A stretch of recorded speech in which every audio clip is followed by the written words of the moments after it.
Olá pessoal, começa agora mais uma videoaula do nosso canal Aprenda a Língua Portuguesa. Em primeiro lugar, inscreva-se no nosso canal para não perder nenhuma das nossas próximas videoaulas.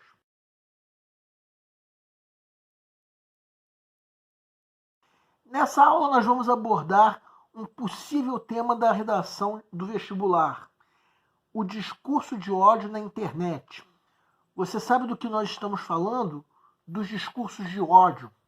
Toda e qualquer ação que pode atacar ou ofender uma pessoa ou um grupo de pessoas, de alguma maneira. E nós estamos falando da disseminação dessa prática pela internet, em especial através das redes sociais. Liberdade de expressão é a capacidade que temos de expressar nossas ideias, ideologias, convicções, sentimentos e opiniões. Entretanto, não se trata de uma liberdade ilimitada. Vamos entender que são invioláveis a vida privada, a intimidade, a honra e a imagem das pessoas. Nossa Constituição garante direito de indenização em caso de violação. Então já entendemos o que é o discurso de ódio, ou seja, um texto que tenha por objetivo atacar ou denegrir um determinado grupo social. Então, o discurso de ódio é exatamente o uso da liberdade de expressão que viola uma ou mais dessas coisas invioláveis. É o uso irrestrito e irresponsável da liberdade de expressão. É papel do nosso país construir uma sociedade livre, justa e solidária. Promover o bem de todos sem o preconceito de origem, raça, sexo, cor, idade ou qualquer outra forma de discriminação. Se for esse o tema da tua redação, é bem provável que esses artigos da Constituição venham entre os textos motivadores. A internet foi um advento importante por vários motivos, como dar vazão para que as pessoas expressassem livremente suas ideias, o que veio a ser intensificado a partir do advento das redes sociais. Mas foi a partir do surgimento das redes sociais que os seres humanos ingressaram numa época obscura, que um dia poderá ser conhecida como a Era das Ofensas.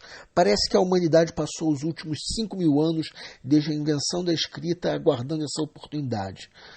Uma área de comentários, uma lacuna na página onde ela fosse convidada a dar palpites na vida alheia, dizendo que bem entendesse, principalmente, sem se preocupar com qualquer tipo de consequência. Tinha tudo para ser maravilhoso, não é? Mas o que se seguiu tem sido uma eclosão de ofensas indiscriminadas, cuja virulência normalmente beira a agressão verbal. O ser humano encontrou a sua essência na ofensa mútua. Sim, você pode discordar do outro sem precisar ofender, mas ofendendo ganha muito mais likes. O planeta vive o seu momento de barraco e o bate-boca é generalizado.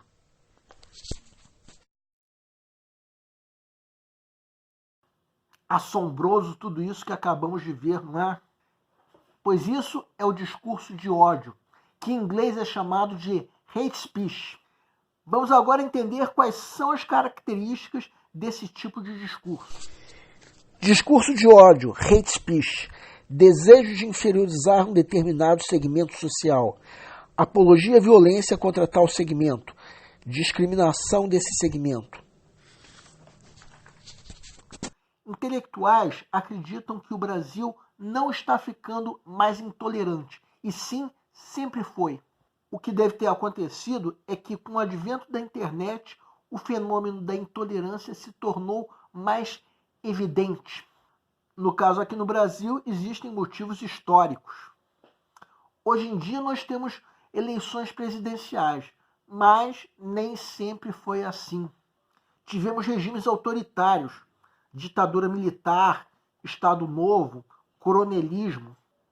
Durante esses regimes, o povo não conseguia lidar com a diversidade de opiniões, comportamentos, ideologias. Vamos começar falando da intolerância religiosa.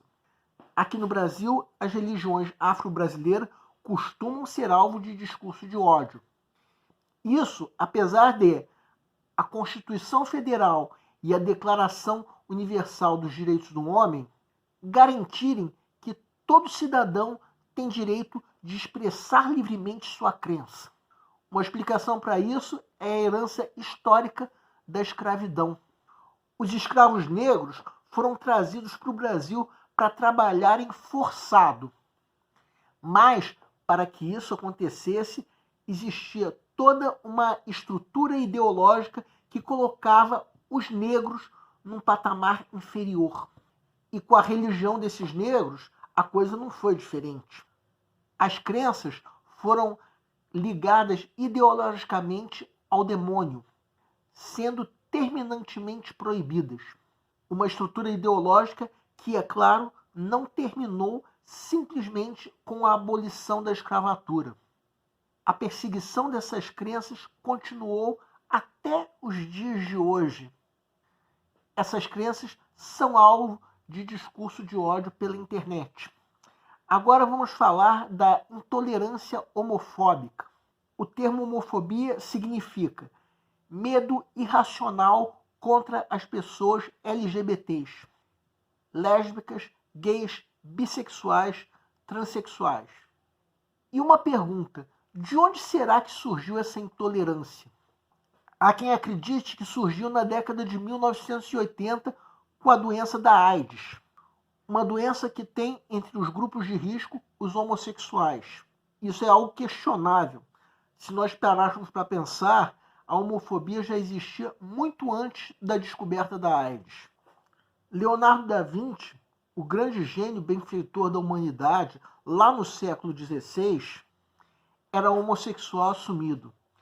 E esse foi um dos motivos pelos quais ele foi perseguido pela Igreja Católica. Não foi o único. Só que, na Antiguidade Clássica, antes da Idade Média, o homossexualismo era comum.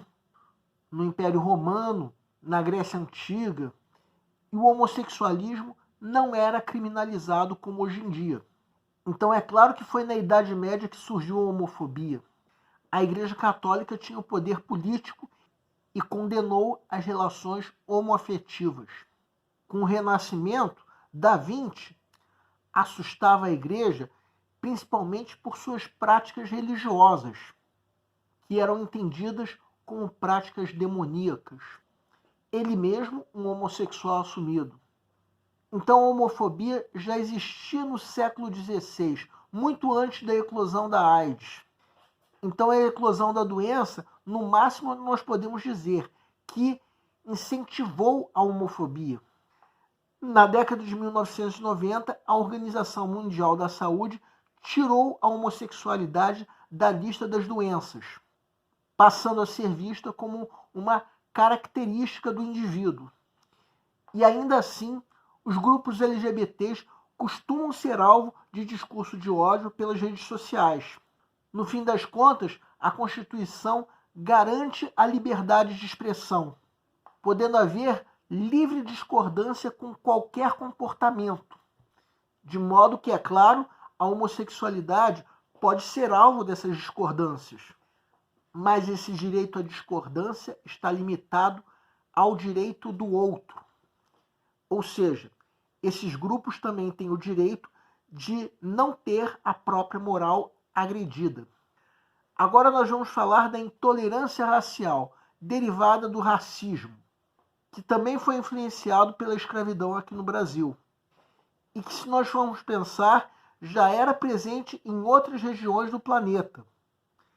Basta ver a política racial na África, o apartheid, o racismo de Hitler, a ideia da superioridade racial. Ou seja, o racismo não surgiu aqui no Brasil. E com as redes sociais, o discurso de ódio contra os grupos raciais foi disseminado. Agora vamos supor que o tema da tua redação seja os discursos de ódio na internet. Até agora nós demos um turbilhão de ideias para que você reflita. Não se esqueça de complementar essas ideias com a leitura diária de jornais. Até porque na tua prova também vão cair atualidades. Na redação você vai expor um ponto de vista, apresentar argumentos que comprovem esse ponto de vista e concluir a redação fazendo uma conjunção desses argumentos com o ponto de vista apresentado. Em alguns vestibulares, como no Enem, a redação deve ter uma proposta de intervenção, que no caso deve vir no parágrafo conclusão. Vamos começar falando sobre a introdução, que é o primeiro parágrafo da redação. Nele, você vai apresentar o ponto de vista que você vai defender. Então você vai mostrar a importância do tema, para que qualquer leitor, não apenas a banca examinadora, perceba claramente qual é a tua intenção. Se for, então, os discursos de ódio, você vai ter que mostrar como isso afeta a realidade. O que pode acontecer se esses discursos de ódio continuarem se disseminando da maneira como vem acontecendo? Isso, entre outras coisas. É claro que você vai ter que ler atentamente a tua proposta de redação, atentando para aquilo que a prova está pedindo que você escreva.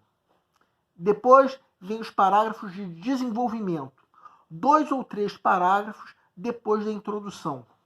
Em cada um desses parágrafos, você vai falar sobre um argumento que comprove esse ponto de vista. Nossa sugestão é que você pense em 2 ou 3 argumentos, reservando um parágrafo para cada um deles. Já que o tema é discursos de ódio, você deve discorrer sobre a questão social. De que forma isso acontece contra cada grupo social, por exemplo? Que tipo de futuro terão essas pessoas que estão sendo alvo de discurso de ódio? Tudo isso tem que constar como argumentos que comprovem o ponto de vista que você vai defender. E, por fim, a conclusão virá no último parágrafo da redação.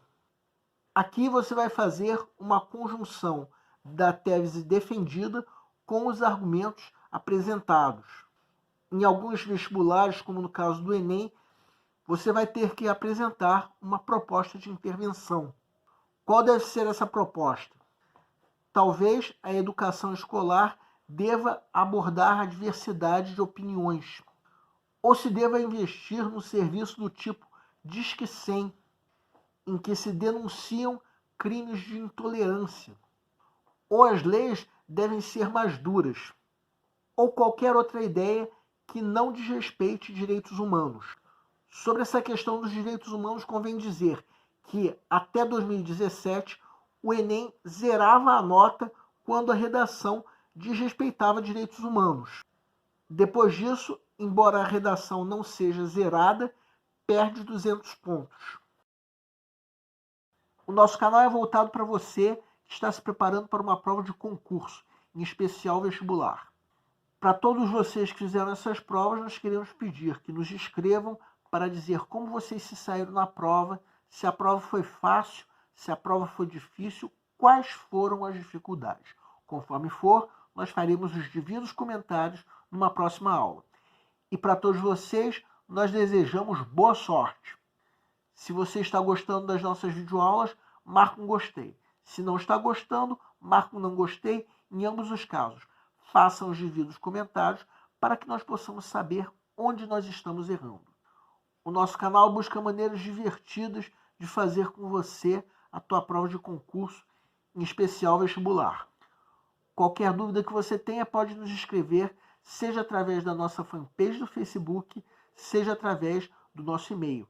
Aliás, você pode nos escrever para fazer qualquer comentário, elogio, crítica ou até reclamação sobre as nossas videoaulas. Isso porque a missão do Aprenda a Língua Portuguesa é melhorar cada vez mais. E para isso nós contamos com a tua ajuda. E nós agradecemos a todos vocês que estão assistindo nossas videoaulas. Em especial, nós agradecemos a todos vocês que estão compartilhando nossas videoaulas com outras pessoas. Muito obrigado porque você está ajudando o nosso canal a ser feito. Muito obrigado e aguardem nossa próxima aula.